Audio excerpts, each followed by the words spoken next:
데살로니가 후서 보겠습니다. 바울의 편지를 받은 데살로니가 성도들이 예수 그리스도의 재림이 임박한 줄 알고 평상시에 하던 일도 잘 하지 않고 게으름을 부리는 사람들이 있었고요. 그동안 바울이 전한 말씀도 따르지 않는 등 시한부 종말론자들이 생겼어요. 큰일 났죠. 그들의 삶이 점점 잘못되어 가고 있다는 소식을 듣게 됩니다. 오래전에 우리나라도 이상한 사이비 교주가 10월 26일에 휴거가 된다는 그런 말을 성도들에게 해서 자기 재산 다 팔아서 교회에다가 다 갖다 바치고 직장도 그만두고 모두 흰옷을 입고 이제 재림 예수를 기다려야 된다고 하면서 그래서 교회에 나와서 막 그렇게 기도만 하던 그런 사람들이 있었어요. 그때 뉴스에 막 보도가 되고 그랬죠. 그런 현상이 데살로니가 교회에 나타났다고 보면 됩니다. 그래서 그들의 재림신앙이 잘못된 신앙임을 경고하면서 일상생활에 충실하게 사는 것이 얼마나 중요한지를 강조해서 올바른 종말론적 믿음이 무엇이고 그런 믿음을 가진 사람은 어떤 삶을 살아야 하는가를 이렇게 써서 재림에 관한 부분을 보다 깊이 있게 글을 씁니다. 그래서 보낸 편지가 데살로니가 후서입니다. 그래서 데살로니가 후서는 전서와 비슷하게 종말론적이고 윤리적 실천적인 그런 서신입니다. 데살로니가 후서는 전서를 보낸 후에 약 6개월 정도 후에 고린도에서 보내졌다고 봅니다. 데살로니가 후서의 주요 내용을 보겠습니다. 첫 번째로 하나님을 모르는 자들과 우리 주 예수의 복음을 복종하지 않는 자들에게 형벌을 내리시고 영원한 멸망의 형벌을 받을 것이라고 경고를 합니다. 이게 1장 8절에서 9절 말씀인데요. 한번 읽어볼게요. 하나님을 모르는 자들과 우리 주 예수의 복음에 복종하지 않는 자들에게 형벌을 내리시리니 이런 자들은 주의 얼굴과 그의 힘의 영광을 떠나 영원한 멸망의 형벌을 받으리로다. 이렇게 경고장을 막 내고 있죠. 1장부터. 그리고 하나님이 미혹의 역사를 그들에게 보내어서 거짓 것을 믿게 하는 것은 진리를 믿지 않고 불의를 좋아하는 사람들을 심판하게 하기 위해서 오히려 미혹의 역사를 허락했다라는 말씀을 하세요. 그게 2장 11절에서 12절인데요. 이러므로 하나님이 미혹의 역사를 그들에게 보내사 거짓 것을 믿게 하심은 진리를 믿지 않고 불의를 좋아하는 모든 자들로 하여금 심판을 받게 하려 하심이라. 이렇게 말씀하세요.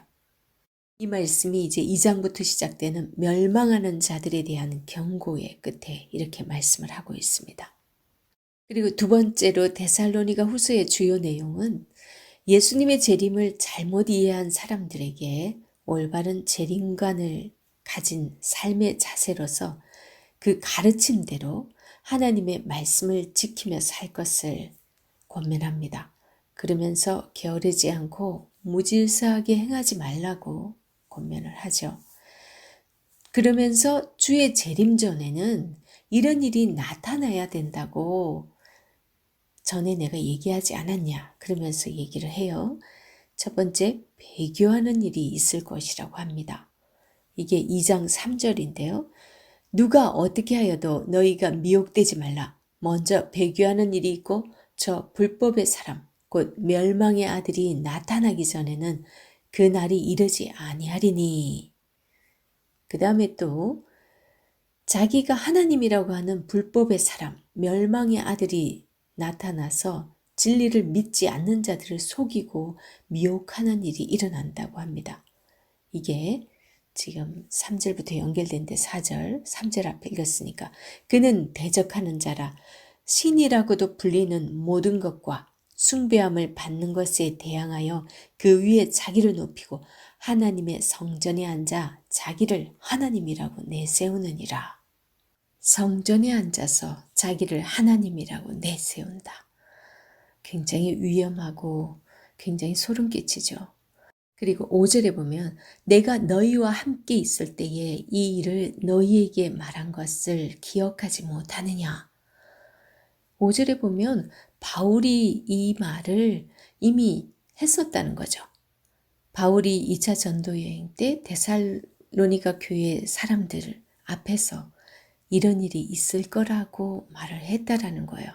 그런데 그 사실을 지금 잊어버리고 데살로니가 전서에서 그들에게 위로하기 위해서 예수 그리스도의 강림에 대해서 강조를 했더니 이렇게 그냥 곧 예수 그리스도가 오실 것처럼 모든 세상의 일을 다 전폐하고서 그렇게 잘못된 종말론에 빠져 있었다라는 거예요.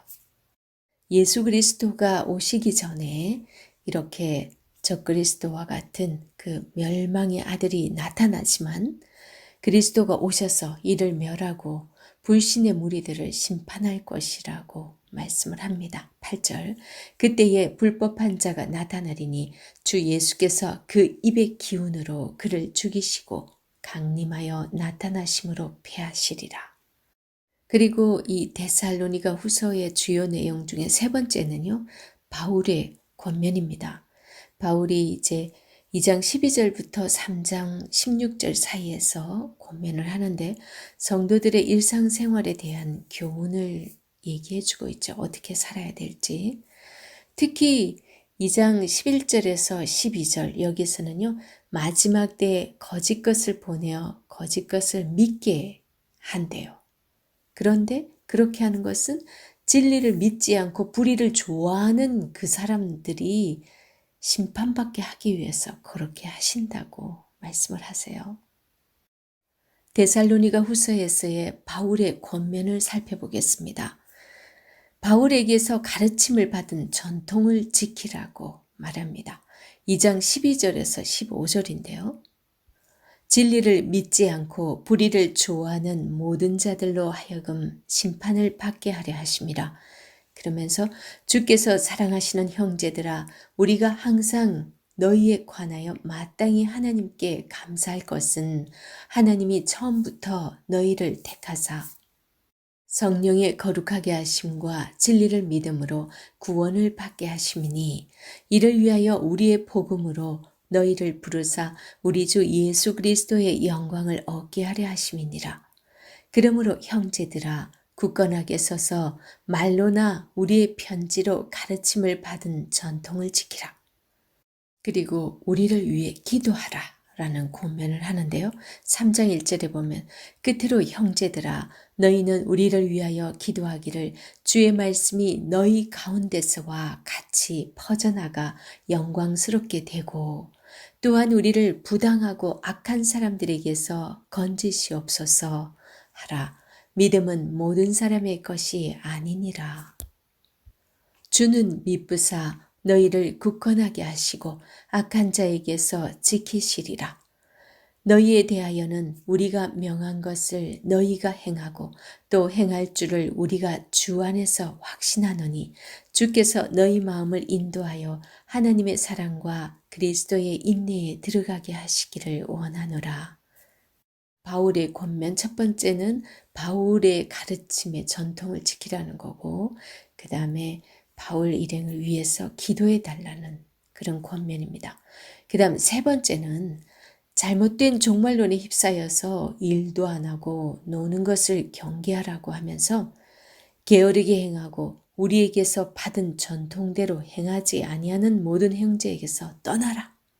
이렇게 얘기해요. 3장 6절 형제들아 우리 주 예수 그리스도의 이름으로 너희를 명하노니 게으르게 행하고 우리에게서 받은 전통대로 행하지 아니하는 모든 형제에게서 떠나라. 어떻게 우리를 본받아야 할지를 너희가 스스로 아나니 우리가 너희 가운데서 무질서하게 행하지 아니하며 누구에게서든지 음식을 값없이 먹지 않고 오직 수고하고 애써 주야로 일함은 너희 아무에게도 폐를 끼치지 아니하기 위함이라. 우리에게 권리가 없는 것이 아니요 오직 스스로 너희에게 본을 보여 우리를 본받게 하려 함이니라. 그러니까 바울도 일하고 먹고 하는데 지금 누가 일도 안 하고 지금 먹고 그러냐. 그러면서 그 게으름에 대한 지금 경고를 하고 있는 거예요. 그리고 네 번째 바울의 권면은 선을 행하다가 낙심하지 말라고 합니다. 3장 13절 형제들아 너희는 선을 행하다가 낙심하지 말라. 그리고 마지막으로 바울이 쓴 편지에 순종하지 않는 자는 사귀지도 말라고 말해요. 14절에서 15절 보겠습니다. 누가 이 편지에 한 우리말을 순종하지 아니하거든 그 사람을 지목하여 사귀지 말고 그로 하여금 부끄럽게 하라. 그러나 원수와 같이 생각하지 말고 형제같이 권면하라. 이제 그러면서 축복의 인사를 하고 편지를 마감하죠. 우리 주 예수 그리스도의 은혜가 너희 무리에게 있을지어다. 이렇게 편지를 마감하는데요. 이 데살로니가 후서의 구조를 보면요. 1장 1절에서 12절까지는 인사와 강구입니다. 그리고 2장 1절에서 3장 15절까지가 잘못된 재림신앙에 대한 경고와 그다음 바울의 권면이 나오죠. 그리고 3장 16절부터 18절은 마지막 인사, 축복의 메시지를 하고 끝을 내고 있습니다. 데살로니가 성도들이 성경에 대한 바른 지식이 있었다면 바울의 그 편지 한 통으로 인해서 그렇게 잘못된 종말론을 믿고 그러지 않았을 텐데, 그죠? 너무나 성경을 제대로 알지 못하기 때문에 그런 일도 생기지 않았나 생각합니다. 그렇다면 오늘날도 마찬가지겠죠. 우리가 성경에 대해서 제대로 알고 있다면 이단들이 어떻게 미혹을 하더라도 우리는 분별력을 가지고 그것을 분별할 수가 있을 텐데 우리가 제대로 알지 못할 때 그렇게 이단의 미혹에 이끌려 갈 수 있을 거라고 봅니다. 데살로니가 후서를 읽으며 나는 혹시나 말씀을 오해해서 잘못 분별하고 읽고 있는 것은 없는지 돌아볼 수 있는 시간이 되기를 바랍니다.